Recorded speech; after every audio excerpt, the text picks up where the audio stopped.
El Ministerio de Educación presenta Educativamente, un podcast sobre el bienestar socioemocional de nuestras comunidades educativas. Este podcast está compuesto por una serie de conversaciones con especialistas que nos entregan recursos y herramientas pedagógicas para fortalecer el bienestar socioemocional de nuestras comunidades educativas. Este espacio es promovido por el Ministerio de Educación. ¿Qué tal? ¿Cómo están? Bienvenidas y bienvenidos a este espacio de conversación. En este capítulo profundizaremos sobre el vínculo consigo mismo, es decir, el ejercicio reflexivo que permite comprender la dimensión profesional a mis elecciones profesionales, a cuáles reconocer cuáles son las identidades profesionales que me hacen sentido y, en definitiva, cómo organizo mi trabajo. Para hablar de este tema, conversaremos con Romina Díaz. Romina es magíster en Psicología Educacional de la Universidad de Chile, es profesora del Departamento de Formación Pedagógica en la Universidad Metropolitana de Ciencias de la Educación y cuenta con 12 años de experiencia vinculada al trabajo en escuelas y con docentes. Actualmente, ella es estudiante del magíster en Sociología Clínica y Psicosociología en la Universidad de París-Cité, Francia. Desde Francia está conectada a través de Zoom. ¿Qué tal, Romina? Bienvenida a este espacio de conversación. Muchas gracias por estar acá con nosotros. Bueno, Romina, para empezar esta conversación, tal vez sería bueno que hiciéramos un pequeño contexto respecto de esto y partamos hablando acerca del trabajo actual de los docentes en su dimensión histórica y también identitaria y valórica, ¿no? Súper, mira, efectivamente lo que nos vamos a encontrar es que el trabajo en general, todos los oficios se destacan de alguna manera, o cuando queremos hablar del concepto propiamente tal de trabajo, nos vamos a encontrar que es un concepto polisémico, ¿ya? Entonces, que tiene múltiples significados y que esos significados van a variar dependiendo de cada persona, de cada sociedad, y van a variar también en los momentos históricos. Entonces, el trabajo no ha sido entendido de la misma manera y sobre todo el trabajo docente no ha sido entendido de la misma manera a lo largo de de toda nuestra historia, ¿no? Y sobre todo en Chile, como está como muy vinculado también a la trayectoria, a cómo se ha dado la historia de la educación, porque ahí hay que pensar un elemento, y es que a diferencia de otros oficios, ¿ya? Quizá lo podemos compartir con la medicina, pero el oficio de ser docente está vinculado a, que, a hacer algo que tiene que ver con la construcción de un ciudadano para una sociedad esperada, ¿sí? Entonces, si uno quisiera hacer como una especie de fórmula, vamos a tener, por un lado, que nace una sociedad, ¿sí? Tenemos una sociedad en conjunto, tenemos una institución. Para poder crear esta sociedad que deseamos, necesitamos una institución que pueda hacerlo, que es la escuela, ¿sí? Y dentro de esa escuela tenemos un oficio, que es el oficio del docente, que es el encargado de llevar a cabo esa tarea, ¿ya? Entonces, esa función, ese esquemita va cambiando a lo largo de la historia. Y ahí se vincula estrechamente con el tema de las identidades profesionales.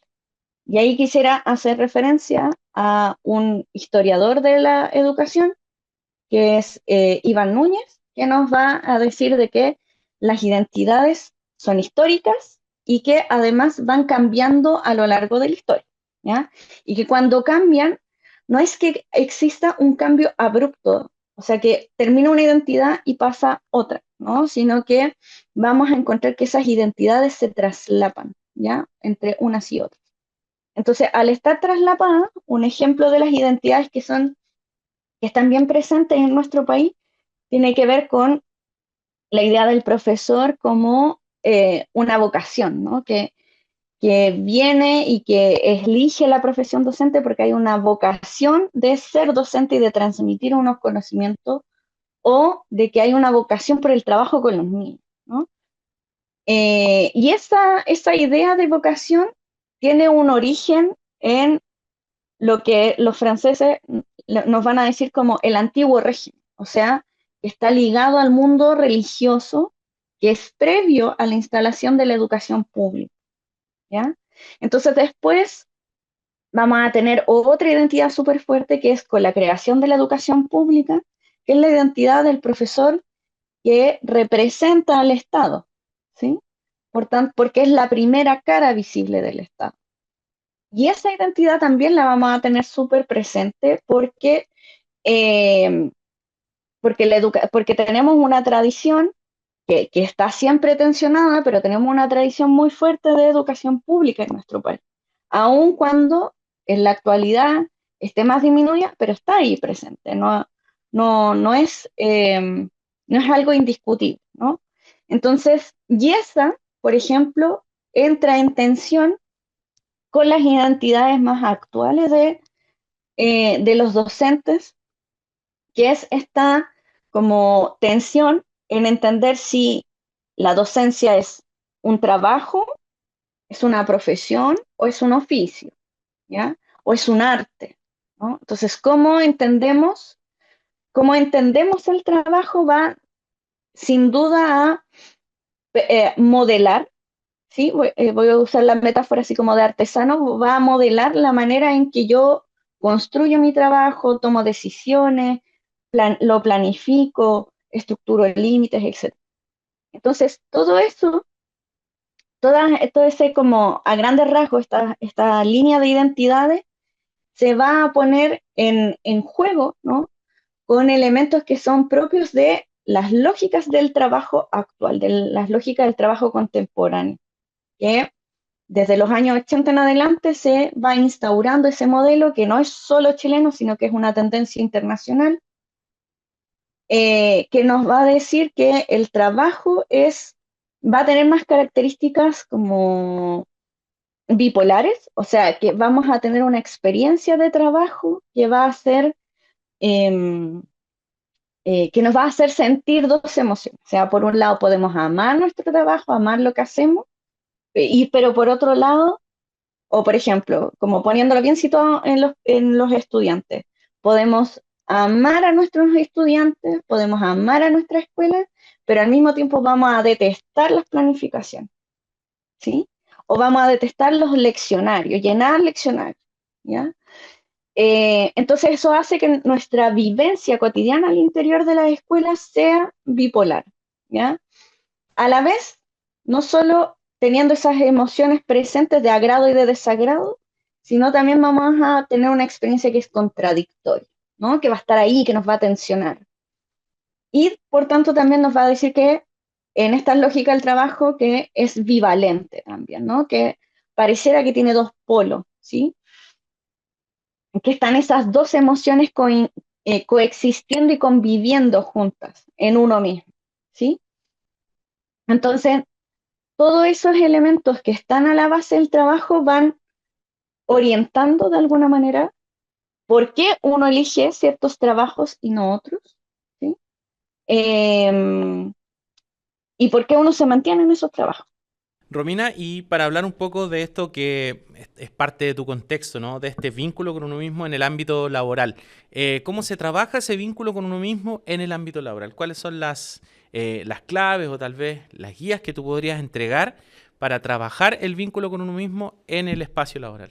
¿Cuál es ese vínculo? Ese vínculo es en función a por qué yo estudio y por qué yo me dedico al oficio al que me dedico, que en este caso es la pedagogía, por qué yo soy profesor o profesora, ¿sí? La segunda tiene que ver con la trayectoria profesional, es decir, por qué yo tomo ciertas decisiones respecto a mi trayectoria, ¿ya? ¿Por qué trabajo, por ejemplo, en educación pública? Que también vamos a encontrarnos que hay profesores que eligen la carrera pública, ¿no? Y hacer todo su trabajo en carrera pública.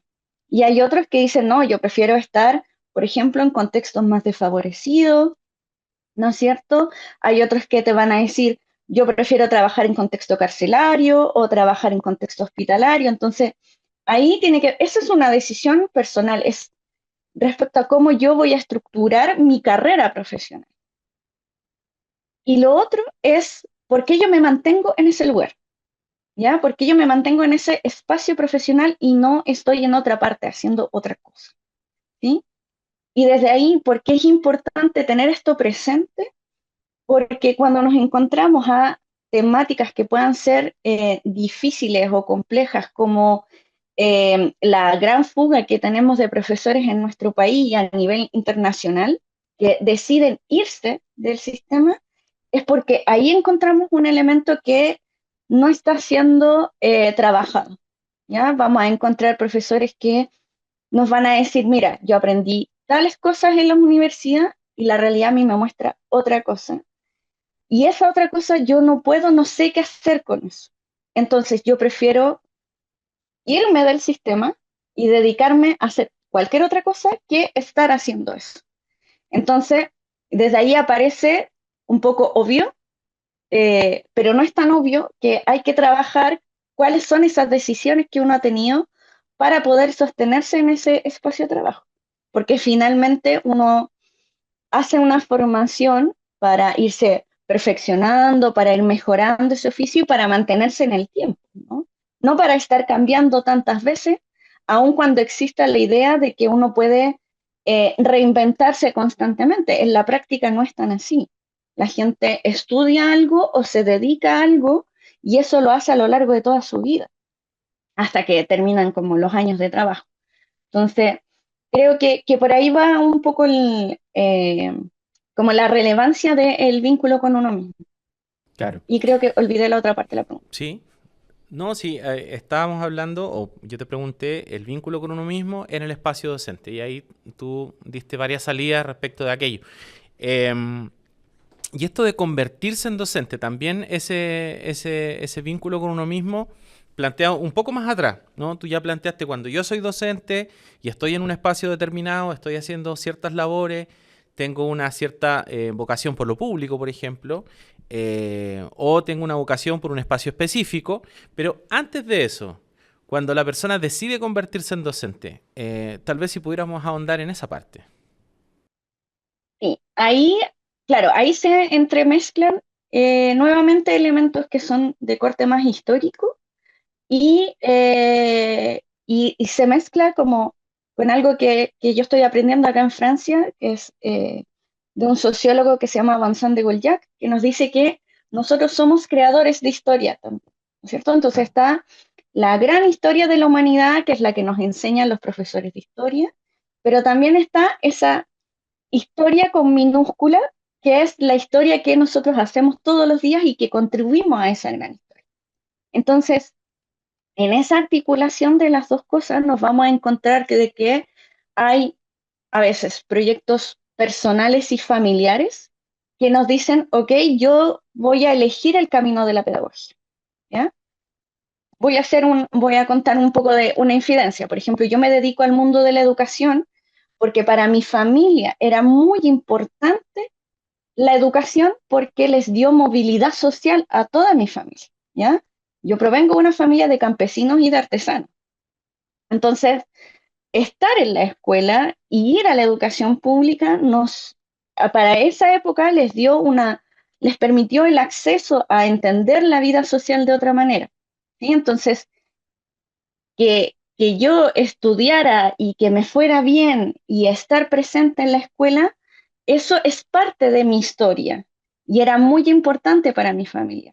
Hoy esa misma, y puede ser un poco generacional, ¿no? Por eso también pongo el ejemplo. Pues podemos ser varias las generaciones que nos vinculamos con la educación desde ahí. Nos vamos a encontrar, por ejemplo, en el mismo pedagógico, ¿no? En la misma ONCE, que al ser una universidad pedagógica, cuando yo le pregunto los primeros días en marzo a mis estudiantes, eh, ¿por qué están estudiando pedagogía?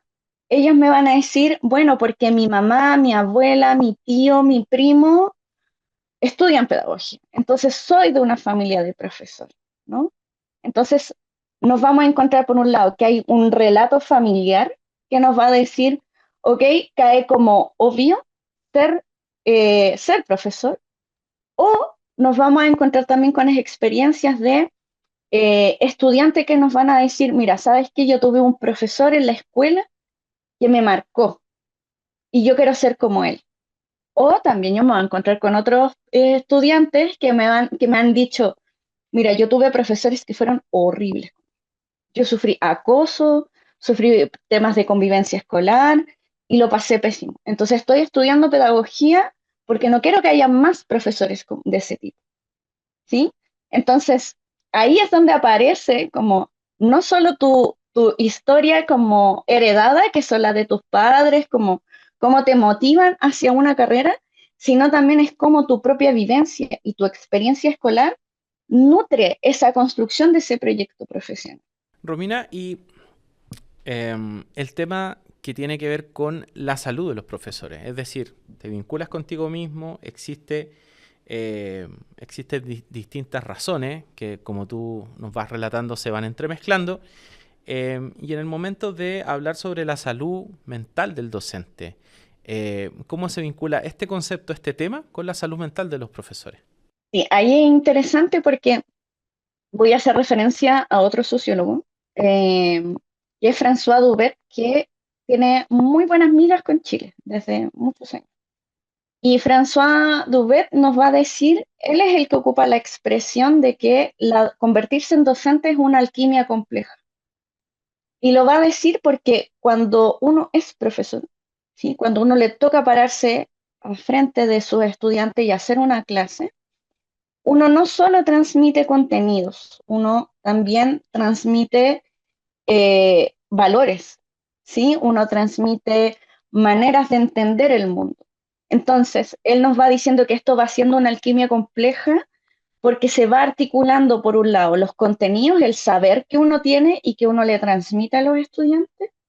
Uno también es autoridad, ¿ya? Porque tiene que regular cuando los profesores nos dicen, bueno, que yo tengo dominio de clase, tengo dominio de grupo o no lo tengo, responde a eso, ¿no? Porque soy autoridad dentro de la clase. Y soy autoridad también porque les digo a mis estudiantes si mis estudiantes saben o no saben, porque yo los califico, ¿no? Eh, pero también es una alquimia compleja porque también somos garantes de derecho, ¿sí? Nosotros tenemos la responsabilidad de cuidar a nuestros estudiantes porque son menores de edad, ¿sí? Entonces, en ese, en esa mezcla, sumada a todo lo anterior, ¿no? Como a los elementos históricos, a los elementos vocacionales, ahí es donde aparece la salud, a la salud, porque la manera en cómo uno va construyendo esa alquimia es donde se van dando las fuentes de salud o de malestar, que vamos a decir en temáticas de salud en el trabajo, vamos a decir que es bienestar o malestar, ¿no? Vamos a hacer un poco ese juego.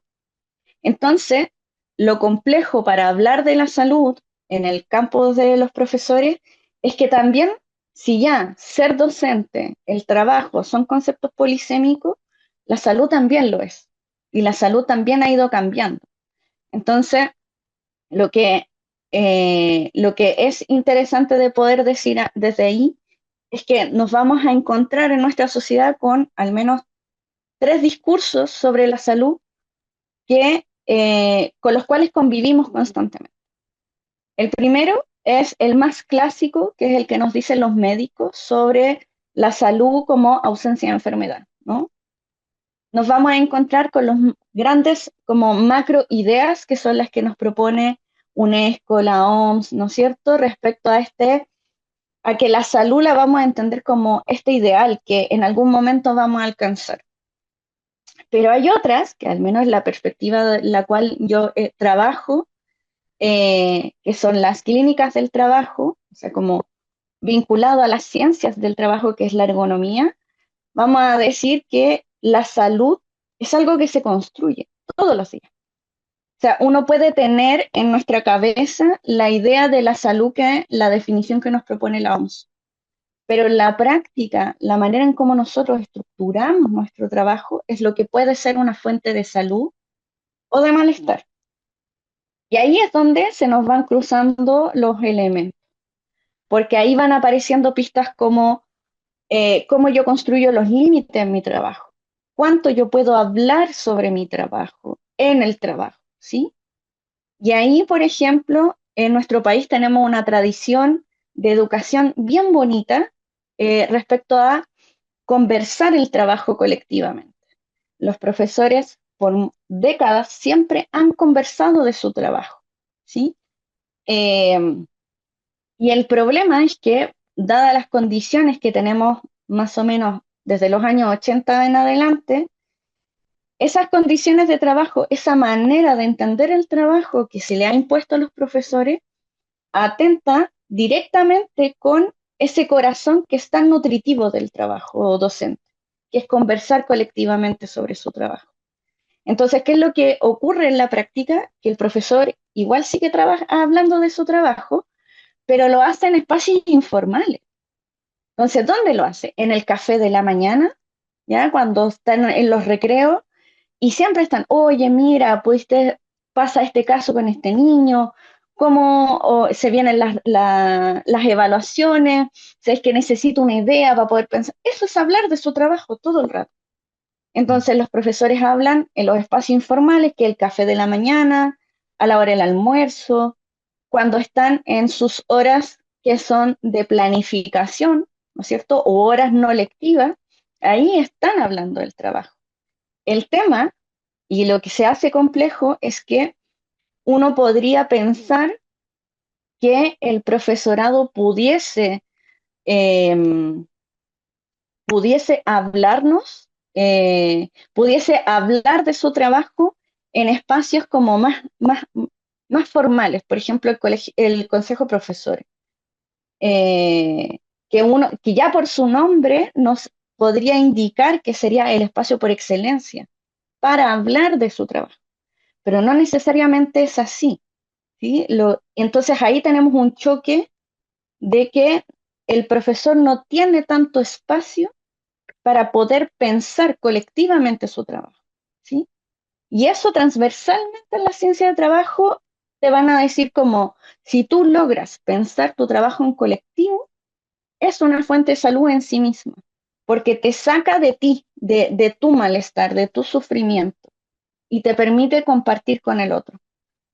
Eh, entonces eso al principio, como son algunas de las pistas que nos pueden ir apareciendo respecto de la salud. Romina, ¿algunos caminos que pudiesen permitir trabajar el bienestar a partir de este vínculo consigo mismo? Sí, bueno, hay distintos elementos, como Ujú. por ejemplo, cuando uno está mirando, o sea, en qué cosas uno como psicóloga o como socióloga uno se fija en el mundo del trabajo para poder ver si un oficio en particular está siendo una fuente de salud o de malestar, ¿no?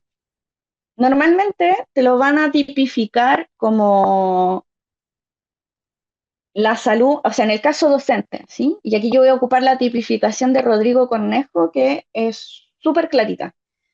Él nos dice que están las enfermedades musculoesqueléticas, que son las históricas del mundo de profe, ¿ya? Que tienen que ver con el uso de la voz, ¿no es cierto? Que tienen que ver con las tendinitis, con los lumbagos, porque es el oficio cotidiano del profesor, ¿ya? Otras que tienen que ver, que son referentes al mundo em, ¿cómo decirlo? Al mundo de la salud mental. Y ahí es donde vamos a tomar cualquier manual de psicología y de psicopatología y vamos a encontrar enfermedades y trastornos que están tipificados. Los profes en particular vamos a encontrar que se enferman de dos cosas, como de dos grandes grupos. Se enferman de